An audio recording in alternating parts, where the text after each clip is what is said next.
Hey everyone, hope you're doing well. I wanted to drop this video in the group here because this is a topic that I have been thinking a lot about lately, and I kind of wanted to share my thoughts and my learnings with you that I've kind of uncovered over, the past few years of being in business. One of these concepts that I'm really focusing a lot on these days is called strategic leverage, and how you can strategically leverage your business to compete against your competition, outthink them, outmaneuver them, and dominate your marketplace and really take kind of foothold of your local market. So, what is strategic leverage in and of itself? Um, in my interpretation, the definition of strategic leverage in business sense is being able to find advantages that you have against your competition that put you in the best position to succeed, to create a long-term and reliable cash flowing business. So how can we leverage our skill sets, our time, our assets to put ourselves in a better position to succeed and outthink, outmaneuver, out strategize, and out earn our competition? So, here are three concepts that I would love to kind of go over and sink them in the back of your mind so that you can start really thinking about these throughout the next few days or so. So, when we think about strategic leverage, we have to think about what can we leverage? What do we already have that we can leverage and put in our favor against our competition? So, if you're in a position where you're in a competitive area. Maybe you are a single location and you're competing against a large franchise, or you're competing against someone who can lower their prices lower than you can, or maybe they've been in business for 10 or 15 years and you're just starting out. Whatever the situation might be, you have things that you can leverage that the other company or business doesn't have. So what can we leverage? First thing we have to do is we have to kind of think about what are your current assets that you have that you can leverage. So a few things to think about here. Time. Time is an asset, right? A lot of people say time is money, but time really is an asset. So if you have lots of time, you can spend a lot of mental capacity during that time. If you have very little time, then you don't have much time. Time is not your asset. So the question becomes, how can you increase your asset of time? How can you work, for example, on your business more than in your business? Because if you work in your business, you have no time to work on your business. Therefore, the time you work to improve your business is diminished if you don't have time. So time is an asset. How can you gain more time than your competitors? Your team. Your team is a huge asset. So if you have a team of 3, 4, 10, 20, 50, whatever your team size is, that is an asset that your competitors don't have, right? Unless you have someone on your team who works in both locations. Highly do not recommend doing that, by the way. But your team is a huge asset. And so when it comes to your team, you have to think about, okay, what can my team offer that our competitors can't offer? Right? Think about these things. Location. Are you in a strategic location? Can you leverage your location? Are you in a better location than your competitors? What can you do about that? Service. What you offer, the actual service you provide, is an asset. If you can offer something that others can't offer, that is a strategic advantage. That is an asset that you have that others don't have. Your ability.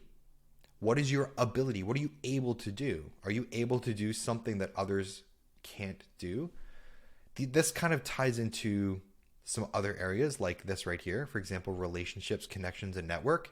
If you have a great connection or a great network of people, or if you have relationships that you've kind of poured your soul into over the past 10, 20, 30 years, can you utilize those relationships or connections to leverage you?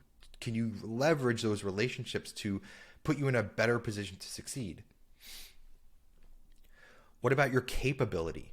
So we've talked about your ability. Are you able to do things? What about your capability? Are you capable of doing things that you don't realize you're capable of doing? If you can crack this one right here, this one's a huge Rubik's Cube unlock.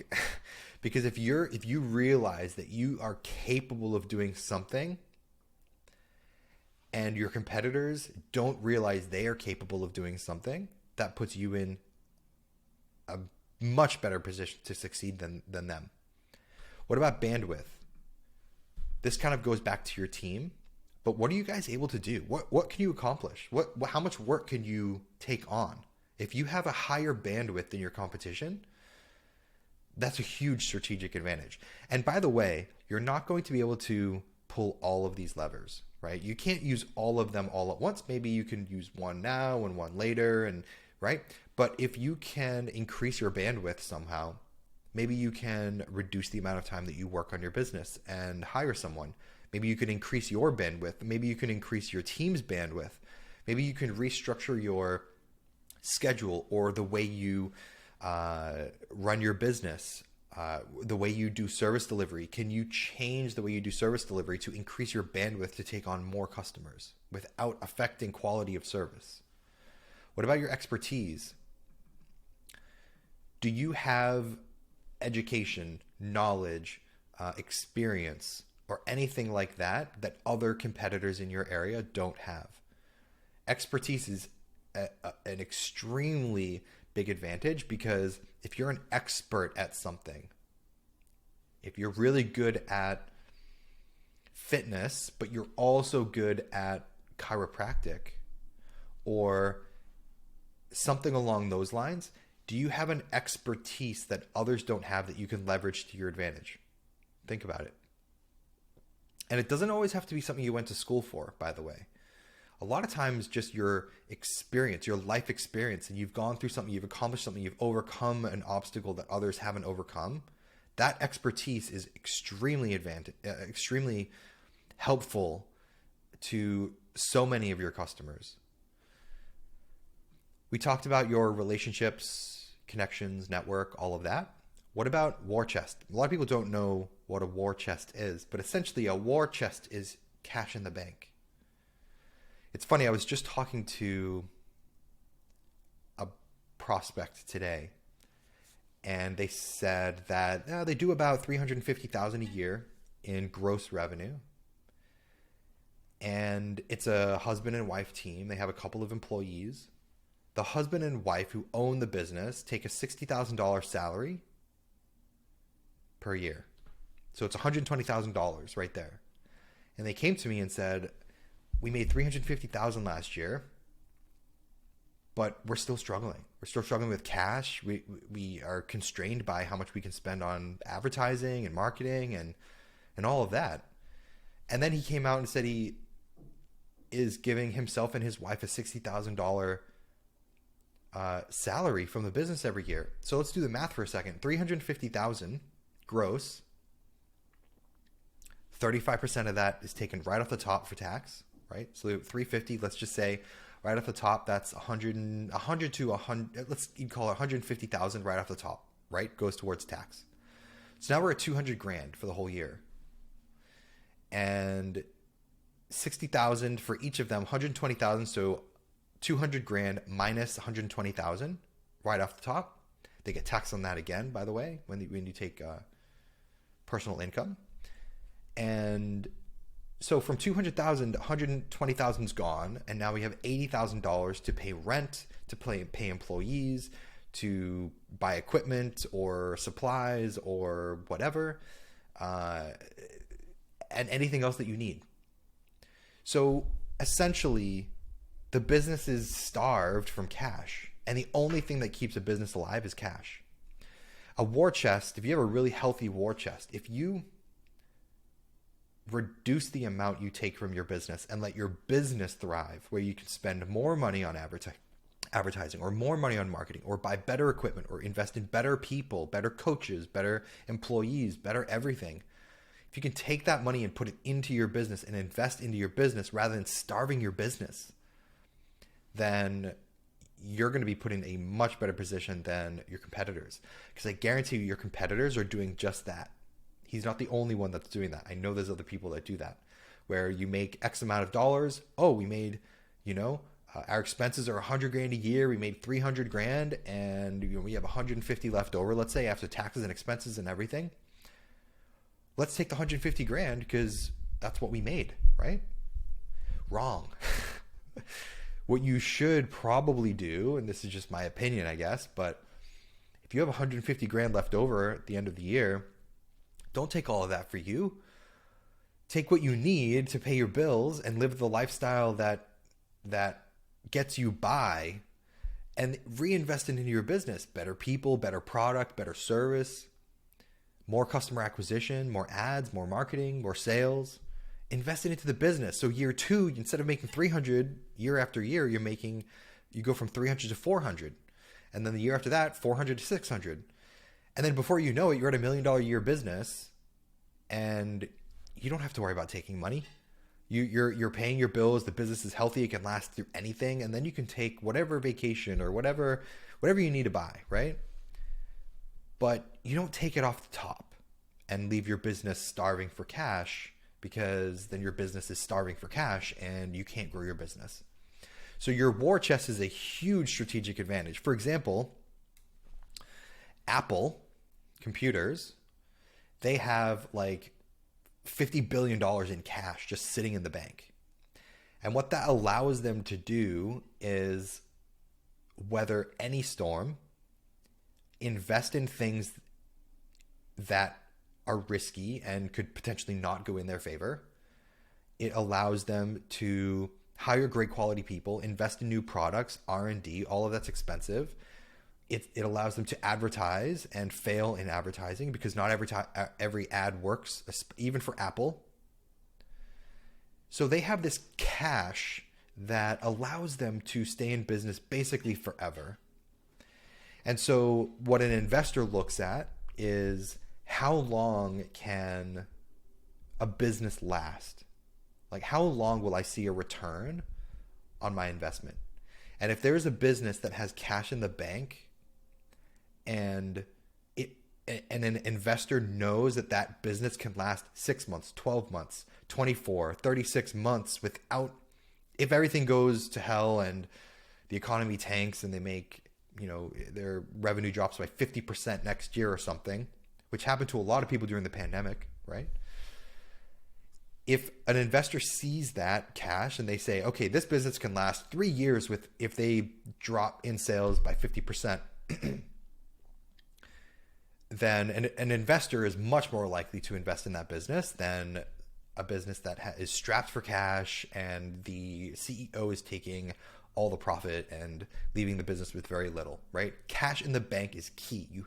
Especially as a small business, you have to have cash in the bank. If you don't have cash in the bank, you're not going to grow, period. Not going to happen. So this is probably the biggest advantage out of all of these things, because if you have cash in the bank, that means you actually have time. And if you have time, you can outlast all of your competitors. So I'm a big believer in this right here. I live and die by this. This is huge for me. Outmaneuver competition. So point number 2, outmaneuver your competition. How can you outmaneuver, outthink, out-strategize your competition? Well, first thing you need to do is you need to know who your competition is. I would really recommend you guys creating a spreadsheet, or it doesn't matter what you do, just write down all of your competitors in your local area that could potentially take business from you. Write them down. And then you need to write down, what do they do, right? So if you're in the fitness space, for example, there's a lot of different types of fitness businesses. There's Globo gyms, there's small group training, there's large group training, there's personal training, there's a whole bunch of different types of businesses, right? What do they do? Write down what they do. Write down how much they charge. Do they charge more than you, less than you? Why do they charge more than you or less than you? Strengths and weaknesses. Write down what they're better at than you. You have to be honest with this. Write down what they're better at than you. And then you have to also write down what they're weaker at than you also. And look at yourself too. Like, what are you better at than they are? What are you weaker at than they are? And this doesn't just mean your skill set. This also means, cash in the bank, for example. This is a big one. If you have cash in the bank, that's a strength, right? If you don't have cash in the bank, that's a weakness, big weakness. You need to turn that into a strength. Customer reviews. Look at their customer reviews. What are people saying? What are people complaining about? What are people praising them for? What do people like? What do people don't like? Look at these things and see if you can find a gap in the market that you can fill with your business. What's their marketing strategy? Look at their ads, right? If you don't know how to look at their ads, I'll show you right now. You go to Facebook Ads Library. So just Google Facebook Ads Library, just like this. You can open this up right here and you can type in any business. So what you want to do is you want to go United States ad, you want to look at all ads, and then you will look at any business. So I could look up, what's a random business? Costco. Let's see if Costco is running ads.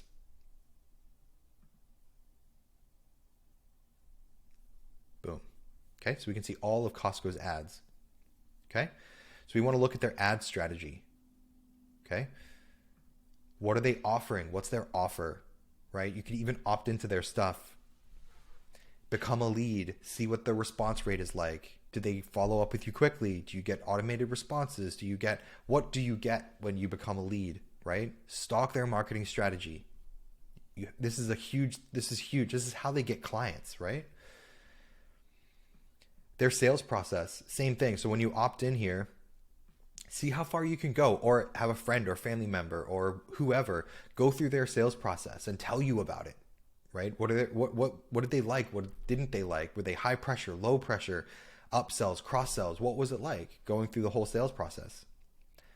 What's their service delivery like, right? This is something you could probably find out with reviews, but you want to know what their service delivery is like and what it is. So is it different from yours? Is it the same as yours? If it's the same as yours, then you have no actual strategic advantage at all. So your service delivery actually has to either be at or above to even be considered competition. Because if you're below, you're not competition with service delivery, because your service is all that matters. So what you need to do is you need to find out what's their service delivery, what are their strengths and weaknesses of that service delivery, what do people like and don't like, do they offer anything that you don't offer, or do you offer anything that they don't offer, and why, right? These are all the things that you really have to know. Now, once you know your competition and everything about them from start to finish, their marketing, their sales process, their service delivery, how much they charge, what are they good at, what are they bad at, what is the owner, what's the owner's background, what kind of employees do they hire, all of these things. This gives you a really good kind of outline of your competition. And now when you have that outline, now you can maneuver and you can find weaknesses and strengths, and you can find ways around what they are currently doing. So this is a big one as well, is how can you outmaneuver your competition? Number one, you need to know your competition like the back of your hand. And then strategy of preeminence is idea number 3. Strategy of preeminence has been around for quite some time, but essentially it's this right here. How do you set up yourself and the customer for success? And preeminence, right, has to be preemptive. So it's not reactive, it's preemptive. So what does that mean? So for example, take referrals, for example, down here, right? So referrals are a really great kind of example for preeminence. Do you wait for referrals, and are you reactive when someone refers something to you, or do you preemptively prompt them to be ready to give you a referral? A really great strategy that has been used for many years for referrals specifically is when a new customer comes to you. It doesn't matter how they come to you, whether it's an ad, whether you know it's an ad or not, or whatever. Ask them, hey, who referred you?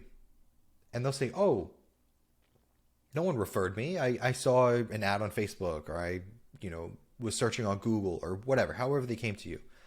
And you can say to them, oh, that's so interesting to hear. Most of our customers come to us by referral because we really like-minded people in our business because, we like who we work with and we want more of those people. So our business really grows on referrals. Just dropping that little thing in the back of their mind prompts them about referrals. Now, when it's time the next day or a week later or whatever, when you ask them for a referral, they are primed to give you a referral and you're asking them for a referral.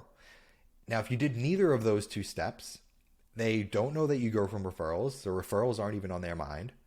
And when you ask them for a referral, they're kind of caught off guard and they got to think about it. But if you tell them that you grow from referrals, then they're thinking of who can I refer someday, sometime. If they grow from referrals, then maybe I should give a referral, right? So it's these little things that really matter. So preeminence, strategic partnerships. So if you know that you want leads coming through, people walking through your doors, can you set anything up that kind of like an asymmetric decision, right? So for example, there's a difference between every night when it's dinner time, you look at the fridge and you're like, what should I eat? I got to make something for dinner, right? Versus on Sunday, you say, okay, I'm going to set up my meals for Monday, Tuesday, Wednesday, Thursday, Friday, Saturday. I'm going to pre-cook them on Sunday, put them in containers, put them in the fridge so I don't have to think about food for the week, right? That's an asymmetric decision. So you make a decision once and it affects 6 days of your life versus just a regular unilateral decision where you look at the fridge and you're like, what do I eat? I'm hungry now, right? It's a very inefficient way to make decisions. Strategic partnerships are the same kind of way. So yes, you can market, right? You have to run ads. You have to do all these things to generate traffic to your business. But is there a way to generate a strategic partnership that is an asymmetric decision? So when you make that partnership once, it feeds you for a long time. Is there any business in your area that you can create a relationship with or a partnership with that feeds your business for the long term? That's what you have to think about.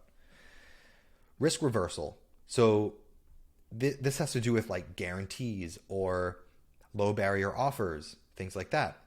A really interesting story about the business Icy Hot.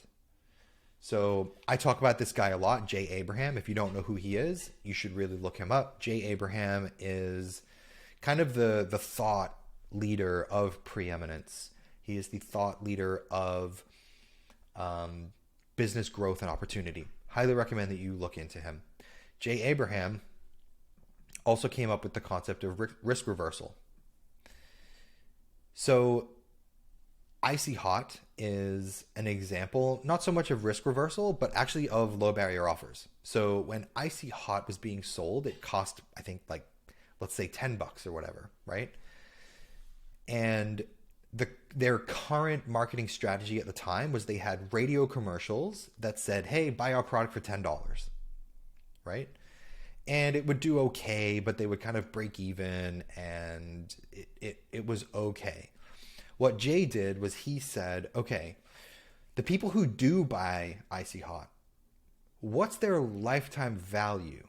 And what he found was when people buy Icy Hot once, 90% of people buy at least 2 to 3 times more in the first year.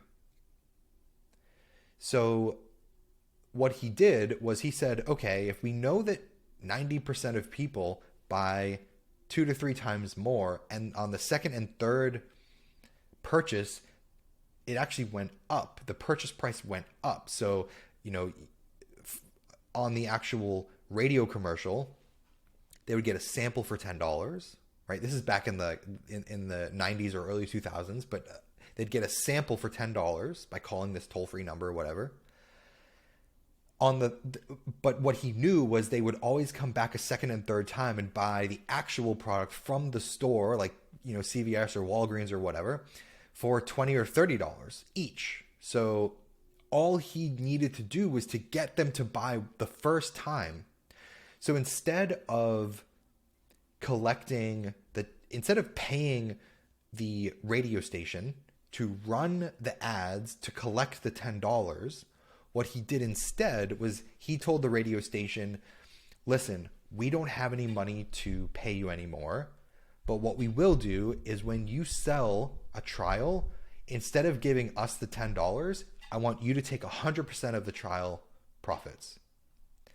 And so there's two things that happened. Number one, the radio station was encouraged and motivated to run the ad more because they knew that they would take all the profit that came from it on the top line or on the front end. And sales like quadrupled from that because they ran it so much more and they were so much more motivated to sell. And what Jay Abraham knew was when a customer bought once, 90% of them bought it second and third time in the first year. So he knew in a year's time frame, he would make $60 from a purchase instead of worrying about the $10 for the purchase. So that's an example of a low barrier offer which did not pay him a dime and grew Icy Hot to $1 billion company. And that was just one of their marketing strategies, but it worked really well. I think it tripled or quadrupled their sales. So risk reversal specifically, though, is about guarantees and lowering the risk of someone trying out your business. So that I guess it kind of does go in with low barrier offers because a low barrier offer is a low barrier to entry to your business.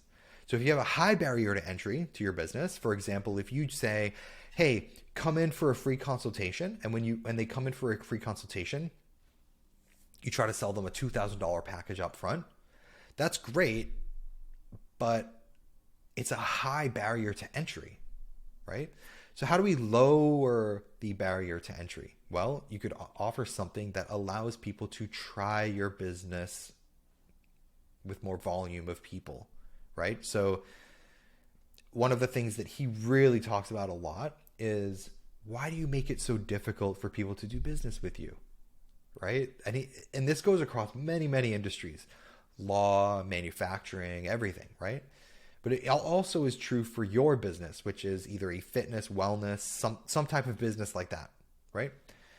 How do you lower the barrier for people to do business with you? Make it easy for people to do business with you. This is why Netflix offers a free trial to Netflix. You don't see Netflix hiring, phone closers and closing people over the phone for a year's worth of Netflix up front. It's the barrier to entry is too high. It's high pressure sales. It's higher ticket. They just want to try it out. They want to see what it's like first. So Netflix lowers their barrier to entry. So it's free to use for 30 days. And after 30 days, then you are on a monthly subscription and there's no contract, right? This is lowering barrier to entry. Now, I'm not saying you should never do contracts or anything, but you have to lower the barrier to entry. And that's why I love low barrier offers so much. So I hope this video, I know it's a bit of a ramble and I know it's kind of off the cuff, but I really wanted you to think about what assets you have in your business now that you can leverage over your competitors. I want you to think about your actual competition, and the only way to learn and find gaps in the marketplace is to understand your competition and everything that they do. If you don't know who you're competing against, you can't win because you don't know what their strengths and weaknesses are. And then the third thing is preeminence. How can you preemptively put yourself in and your customers, key, and your customers in a position to succeed, right? Set them up for success, set them up for it to be easy to do business with you, lower the resistance, lower the barrier to entry. If you have questions on this, please ask. I love talking about this stuff. I think it really helps. I know these are very high level concepts, but all of these things have really deep roots. So you can translate these high level concepts into actual actionable steps that you can take to increase your revenue. For example, here's just another quick example. This is something that we've talked a lot about on our group calls. When it comes to preeminence, right here. Another example of preeminence is setting yourself up for maximum optimal results. The topic I'm talking about that we've talked about a lot in our group calls are essentially your funnel. So for example, at the high level, right, you're running ads that's driving traffic to your business. The problem is most of you guys don't post that much on your Facebook page. So when people go to your Facebook page from the traffic we're pushing, they don't see much. What I would encourage you to do is, because we're driving so much traffic to your page, have your page preemptively prompt them and get them ready for the type of business that you run, so they're not learning it for the first time on their first visit into your business. So load up your page with testimonials, reviews, your beliefs within the industry that you're in. Be a trendsetter, be a leader in your industry, right? So preemptively set them up to have them come to your business already knowing what you do, what to expect, all of that stuff, right? How do you get them to that point? Well, it comes down to content and what you tell them, the communication to them and everything. But if you are driving traffic to your Facebook page, your ads and all of that stuff, and you're not preemptively setting them up for success or setting them up to provide you success, then you're making it harder to do business, right? So ads drive traffic to your page. If you don't have an optimized website on your page to collect more leads, if you don't have content on your page that gets them ready to buy your thing, then you're not practicing preeminence. You're reacting, right? You're getting leads and they're asking you a whole bunch of questions. You're like, oh, why is everyone asking me all these questions? I don't know how to answer them. There's too many questions. This is a lot of work, right? You can do that all preemptively. So I hope this gets some gears turning. But I think this is something that can really put your business in a great position to succeed and compete and dominate your market. So like I said, if you have questions, bring it to our group calls or post below this video. It doesn't matter. I'll get back to you one way or the other. But I wanted to put this in here because I think it's really, really helpful. Anyway, that's enough rambling for me. I hope to see you on a group call soon.